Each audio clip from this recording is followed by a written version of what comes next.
बिस्मिल्लाहिर्रहमानिर्रहीम। नाज़रीन अस्सलाम वालेकुम। मैं हूं आपका मेज़बान साबिर शाकिर। वफाकी दारुल इस्लामाबाद से कुछ ताज़ा तरीन इत्तलात और हम खबरें आपसे शेयर करते हैं। पाकिस्तान की सियासी सूरत हाल, सियासी मंजरनामा और ख़ास तौर पर जो सबसे अहम इस वक्त चल रहा है वो है मुआशी सूरत हाल। पाकिस्तान के अवाम पे क्या गुजर रही है और हमारी रियासत, हमारी हुकूमत और हुकूमती इदारे, उनकी प्रायोरिटीज़ क्या हैं, उनकी तरजीहात क्या हैं, क्या उनका कोई इरादा है कि मामलात को सुधारने का, और क्या यही निज़ाम चलता रहा तो पाकिस्तान और पाकिस्तानीज़ जो हैं वो सर्वाइव कर पाएंगे, अपने चूल्हे उनके जलते रहेंगे, वो अपने बच्चों को तालीम दे सकेंगे, बच्चों की सेहत का ख्याल रख सकेंगे, अपनी माओ बहनों बेटियों की इज्जतों को की हिफाजत कर सकेंगे। ये है बुनियादी नुक्ता। लेकिन जो अब तक हमें चीज़ें समझ आ रही हैं उसमें कहीं दूर दूर तक भी हुकूमत की या हुकूमती इदारों की ये प्रायोरिटी नज़र नहीं आ रही कि पाकिस्तान और पाकिस्तान के अवाम और उनके अवाम के मसाइल का हल उनकी तरजीहात में शामिल है। बल्कि ऐसा लगता है कि उनको अंदाज़ा ही नहीं, उनको पता ही नहीं है, उनको एहसास ही नहीं है कि बाहर पाकिस्तान के अवाम पे 25 करोड़ अवाम पे क्या गुजर रही है और उनके जो चूल्हे हैं वो बुझ रहे हैं और उनके बच्चों की तालीम मुतासर हो रही है, उनकी सेहत मुतासर हो रही है और महंगाई और गुर्बत और बेरोजगारी ने उनका सत्यानाश कर दिया है।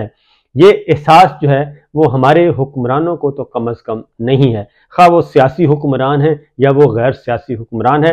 हर जगह पे सब अच्छा है कि रिपोर्ट दी जा रही है और सबसे ज़्यादा जो इस वक्त पिछले 17 माह से जो एक तसलसल के साथ जो एक चीज़ जिस पे कोई ब्रेक नहीं आई, खा वो जनाब बाजवा साहब का ज़माना था या उसके बाद का ज़माना था या जो शहबाज शरीफ साहब और 15 जमाती हुक्मरान इत्तेहाद था या फिर जनाब काकड़ साहब आ गए हैं अब। और काकड़ साहब तो ऐसे लग रहा है कि जैसे वो, हालांकि वो मेरे और आपकी तरह एक आम आदमी, एक ले मैन है, एक बिल्कुल जो कहना चाहिए कि मुतवसत तबके से ताल्लुक़ है उनका। वो बिल्कुल कोई बहुत ज़्यादा नहीं है और वो गली बाज़ारों की सिचुएशन को समझते हैं, जानते हैं। और उसकी वजह यह है कि वो इस्लामाबाद में होते थे और इस्लामाबाद में ही हर चाय वाले चाय की जगह पे, हर होटल पे, हर रेस्टोरेंट पे, हर ढाबे पे वो मौजूद होते थे और उनको पता है कि सिचुएशन क्या जा रही है, किस तरफ जा रही है। लेकिन आज उनकी मीडिया के साथ इंटरेक्शन हुआ और गुफ्तगू हुई तो ऐसे लगा कि अनवार काकड़ साहब भी पॉलिटिकल अशराफिया नहीं बल्कि अशराफिया की भी एलीट तरीन जो है, मोस्ट एलीट क्लास जो है वो वहाँ पहुँच चुके हैं और उनको ज़मीनी हक़ाइक़ का अब इदराक नहीं, और अगर इदराक है तो वो उस तरफ जाना नहीं चाहते और कबूतर की तरह आंखें बंद करके सब अच्छा है देख रहे हैं। और उन्होंने आज बिजली के बिलों के बारे में हैरत अंगेज तौर पे कहा कि ये बहुत ज़्यादा सोशल मीडिया और डिजिटल मीडिया से हम बिल्कुल मुतासर नहीं होते और ये तो हम चीज़ें मंगवाते हैं, ऑफिशियली मंगवाते हैं और ऑफिशियली मंगवा के फिर उसको एग्जामिन करते हैं, तो इतना ज़्यादा बुरी सिचुएशन नहीं है कि जितनी दिखाई जा रही है। तो सूरत हाल ये है कि ये लीडरलेस एहतजाज है, पूरे मुल्क में हो रहा है, शहर शहर नगर नगर हो रहा है। और वो अपने इदारों से पूछ लें, अपने इदारों से ना पूछें, अपनी पार्टी के उन लोगों से पूछ लें, अपने हल्के के वर्कर से पूछ लें, सपोर्टर से पूछ लें, वोटर से पूछ लें कि इस वक्त सूरत हाल क्या है। और इस हद तक हालात कंट्रोल में हैं, इस हद तक हालात कंट्रोल में हैं कि अब कौमी ज़राए अबलाग यानी कि तमाम पाकिस्तान के टीवी चैनल्स को ये हुक्म दिया गया है कि आपने महंगाई पे बात नहीं करनी, आपने महंगाई पे बात नहीं करनी, आपने बिजली की कीमतों से मुतालिक जो एहतजाज हो रहा है वो नहीं दिखाना, एहतजाजी मुजाहरे नहीं दिखाने, कोई बिजली का बिल पे रोना धोना वो नहीं दिखाना, आपने गुर्बत बढ़ रही है उस पर नहीं दिखाना। तो फिर दिखाना क्या है? यानी सरकारी सच और सरकारी झूठ के अलावा आपने कुछ नहीं दिखाना और कुछ नहीं बोलना। ये इस वक्त की सिचुएशन है। पाकिस्तान के ज़राए अबलाग को इस तरीके से सेंसर किया गया है, सेंसरशिप, बदतरीन सेंसरशिप आयद है। और ऐसी सेंसरशिप जनरल परवेज मुशर्रफ साहब के ज़माने में भी नहीं थी और ज़ियाउल हक साहब के ज़माने में तो खैर अखबारात थे, और लेकिन फिर भी कुछ ना कुछ चीज़ें शाया हो जाती थी और उस दौर में भी बड़ा जुल्म हुआ। लेकिन कोड़े छोड़े मारे गए, पाकिस्तान पीपल्स पार्टी को खास तौर पे टारगेट किया गया, लेकिन पाकिस्तान पीपल्स पार्टी मौजूद है। तो बहरहाल ये इस वक्त की सिचुएशन है। आज की जो पाकिस्तान की मईशत की सूरत हाल है, स्टॉक एक्सचेंज क्रैश कर गई है जी। और न सिर्फ क्रैश कर गई बल्कि बिलियंस ऑफ रुपीस एक ही दिन में डूब गए। और उसकी वजह जनाब निगरान वजीर खजाना शमशाद अख्तर साहब का बयान बताया जा रहा है कि जिन्होंने कहा था कि मैं तो बहुत ही सोच रही हूं कि मैंने तो जिम्मेदारी ली क्यों। तो इसलिए उनके एक बयान ने सारे का सारा भुरकस निकाल दिया और स्टॉक एक्सचेंज क्रैश कर गई और अरबों रुपया सरमायाकारों का और आम आदमी से लेकर खास आदमी तक डूब गया। डॉलर जो है वो 325 रुपए का भी दस्तयाब नहीं है मार्केट में।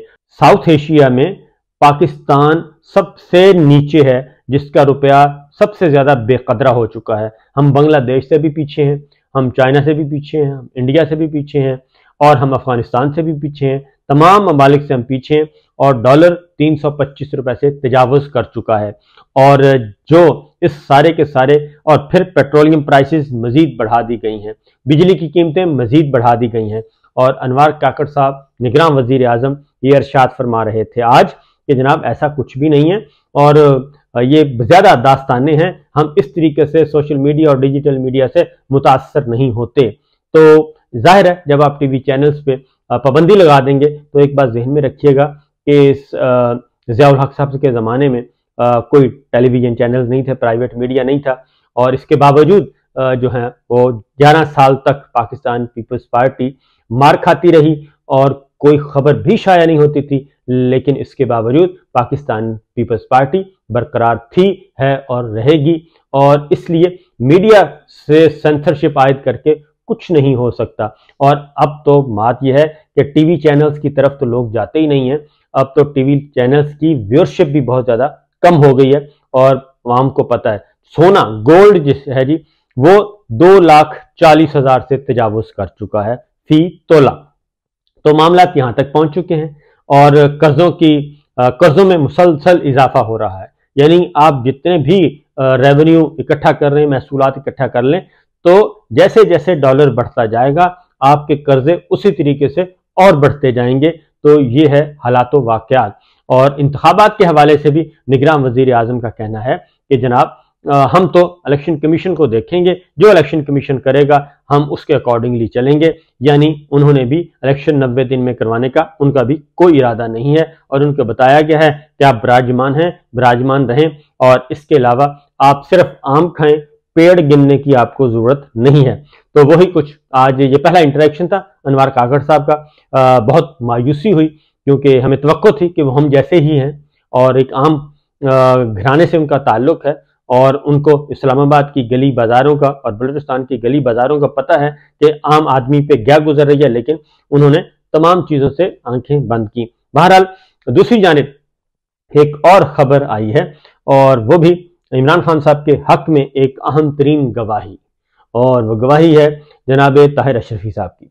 और उन्होंने एक भांडा फोड़ दिया और उन्होंने भांडा ये फोड़ा कि जनाब जो रूस का विजिट था वजीर आजम इमरान खान साहब का, वो बाजवा साहब की मर्जी और मंशा के मुताबिक था और उसमें वो ऑन बोर्ड थे क्योंकि यूक्रेन की लड़ाई और रूस की तरफ झुकाव, यहाँ से लड़ाई शुरू हुई थी। लेकिन अमेरिकन को ये बताया जा रहा था कि जनाब ये एक शख्स है जो कि हमें तंग कर रहा है और हम तो आपके ताबेदार हैं, तो हम तो सवाल ही पैदा नहीं होता कि हम आपके अगेंस्ट कोई जा सकें। तो ये एक शख्स है जो कि ये सब कुछ कर रहा है और ये हमारे काबू में नहीं आ रहा। और उसी की बुनियाद पे वो फिर साइफर का जो साइफर आया, वो साइफर के मंदरजात वो उसी की बुनियाद पे थे, उन्हीं की उसी इंफॉर्मेशन की बुनियाद पे किए गए थे। तो बहरहाल ये सिलसिला जो है अभी तक ख़त्म नहीं हुआ, लेकिन ये सारे प्लान के मुताबिक इलेक्शन कमीशन अपनी आराम से बैठा है, कोई इशू नहीं है उसको।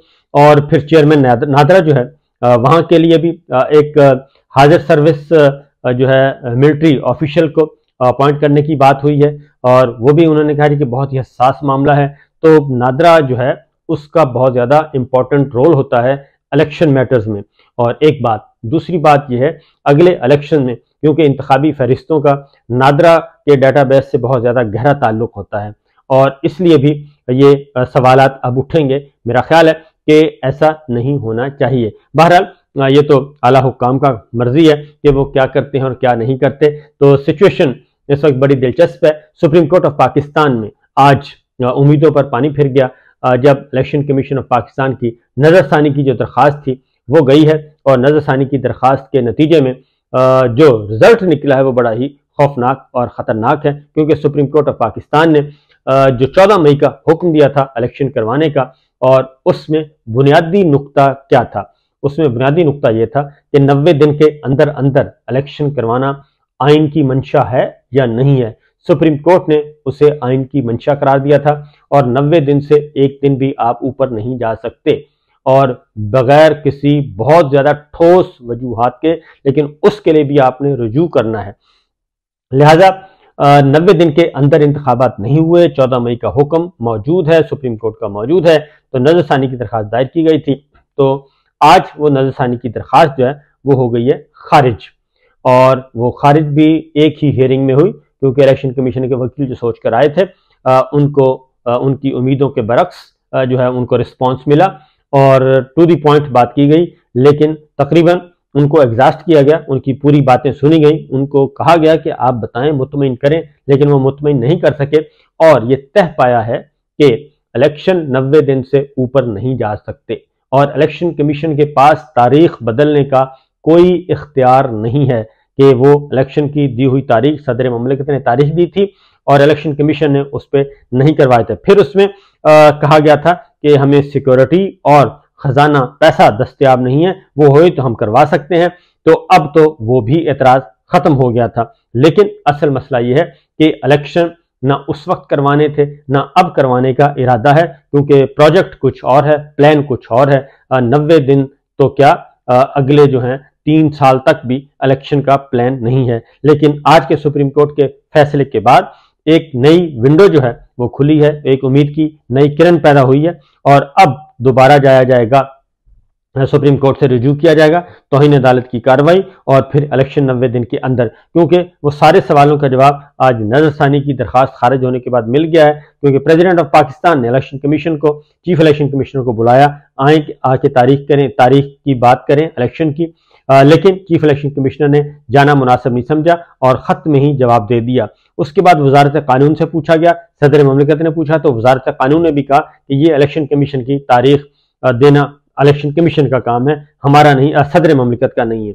लिहाजा निगरान भी और चीफ इलेक्शन कमिश्नर भी और हमारी इस्टेब्लिशमेंट भी इस वक्त यकजान दो कालिब हैं, और यकजान बल्कि सह कालिब कहना चाहिए, और साथ मुस्लिम लीग नवाज को भी शामिल कर लें। तो ये सारी जो हैं जो पार्टीज हैं जिनको पता है कि हमने हारना है, वो सब के सब इस वक्त इत्तेहाद किए हुए हैं, और ये इत्तेहाद गैर आइनी भी है, गैर कानूनी भी है, क्योंकि इसकी बुनियाद ये है कि हमने इलेक्शन नहीं करवाने। बहरहाल अब दोबारा से ये प्रोसीडिंग स्टार्ट होगी। और दूसरा एक और इम्पोर्टेंट जो बात हुई सुप्रीम कोर्ट से ही आई है सामने, वो है नैब तरामीम। नैब तरामीम का मुकदमा भी जो कल है यानी कि आज जुमे के रोज वो भी आज मुकम्मल हो जाएगा और फैसला सुना दिया जाएगा। वो फैसला आज सुनाया जाएगा या मंडे को सुनाया जाएगा, इस पे जरा गौर करना है, क्योंकि जजमेंट रिजर्व अगर हो जाती है तो 2-3 दिनों में उसका फैसला भी आ जाएगा। लेकिन आज ख्वाजा हारिस साहब ने जो आर्गूमेंट्स किए उसके मुताबिक तो जो चीज़ें हैं वो बहुत क्लियर हो चुकी हैं, और न सिर्फ ये कि फरिश्ते भी मांग लिए हैं। उसकी वजह यह है कि नैब तरामीम जो की गई उससे सबसे ज़्यादा जो नुकसान हुआ वो ये था कि हुकूमत में आने के लिए ये NRO2 किया गया था, और हुकूमत में आकर उसी NRO2 को इम्प्लीमेंट करवाने के लिए नैब में तरामीम की गई, और 1200-1400 अरब रुपए के मालियत के मुकदमात जो हैं वो ख़त्म करवा दिए गए, और क्लीन चिटें वसूल की गई, और तमाम के तमाम मुकदमात अदालतों में जो थे वो वापस हुए, और आगे उनका कोई पुरसाने हाल भी नहीं है। और एक उसमें से नुक्ता यह है कि आप 49 करोड़ 99 लाख रुपए तक की करप्शन कर सकते हैं। 49 करोड़ 99 लाख 99,099 रुपीस तक आपको कोई नहीं पूछने वाला। ये है जनाब नैब तरामीम का लुब्बे लुबाब, और यही मौजू ज़ेर बहस आया। प्ली बारगेन भी ख़त्म कर दी गई, बेनामी जायदादों का मुहासबा भी ख़त्म कर दिया गया, और अब नैब को कहा गया कि वो बताएगा कि ये करप्शन है या नहीं है, और ये पैसे दौलत जो है जो बेनामी जायदादें हैं या आमदन से ज़ायद असासे वो कहाँ से आए, ये जिसके होंगे वो नहीं बताएगा, बल्कि नैब बताएगा। बहरहाल बहुत सारी तरामीम है, बहुत सारी ऐसी चीज़ें हैं जिससे ये सब कुछ करने की कोशिश की गई। तो आज सुप्रीम कोर्ट से दो मौक़ों में बेंच 1 ही था दोनों पे, और दोनों से एक उम्मीद की किरणें पैदा हुई हैं। इजाज़त दीजिए, अल्लाह हाफ़िज़।